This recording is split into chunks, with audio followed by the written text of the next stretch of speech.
ব্যাপারটা যে তৃণমূল বলছিল যে মুর্শিদাবাদ দখল করে নিয়েছে, মুর্শিদাবাদ দখল করে নিয়েছে, কিন্তু সেই মুর্শিদাবাদে তাদের নিজেদের দলের যারা পুরনো মানুষ তাদেরকে কোনো প্রার্থী করার প্রচেষ্টা করলো না। তার মানে কি, কংগ্রেস দলের যা কিছু উচ্ছিষ্ট তা এখন তৃণমূল পার্টির সম্পদ।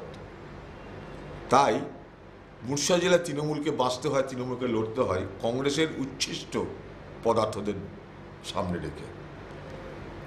এটা তৃণমূলের রাজনৈতিক দেউলিয়াপনা বলে আমি মনে করি। নির্বাচনে যে কেউ দাঁড়াতে পারে, কেউ দাঁড়াতে কোথায় দাঁড়াবে সেটা তার পার্টি ঠিক করবে, সেটা নিয়ে আমার কোনো বক্তব্য নেই। কিন্তু যাদেরকে দাঁড় করানো হয়েছে তার মধ্যে দুজন, তাদের পকেটে এখনও কংগ্রেসের সিম্বল ভরা আছে, তারা কিন্তু এখনও আজকের দিনেও কংগ্রেসের বিধায়ক। তো আজকের দিনেও কংগ্রেসের বিধায়ক, আবার আজকের দিনে তৃণমূলের প্রার্থী। এই বিষয়টার মধ্য দিয়ে তৃণমূল পার্টির দ্বিচারিতা, তাদের রাজনৈতিক দেউলিয়াপনা আরও স্পষ্টভাবে প্রমাণিত হচ্ছে। আমি চেয়েছিলাম যে অন্তত বহরমপুর লোকসভা আসনে মমতা ব্যানার্জি নিজে দাঁড়াক। আমি তাকে ইনভাইট করেছিলাম, তিনি প্রধানমন্ত্রীতে চাইছেন। আমি চেয়েছিলাম মমতা ব্যানার্জি নিজে এখানে ক্যান্ডিডেট হোক বহরমপুর লোকসভা কেন্দ্রে। এখনও সময় আছে, এখনও রিভিউ করার সময় আছে। প্রার্থী তালিকা তো চূড়ান্ত হয়নি, ভোটের নমিনেশনও হয়নি।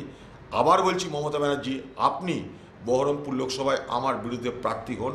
যদি আমি হারি, আমি রাজনীতি করা ছেড়ে দেব, আমি আপনার সঙ্গে লড়তে চাই।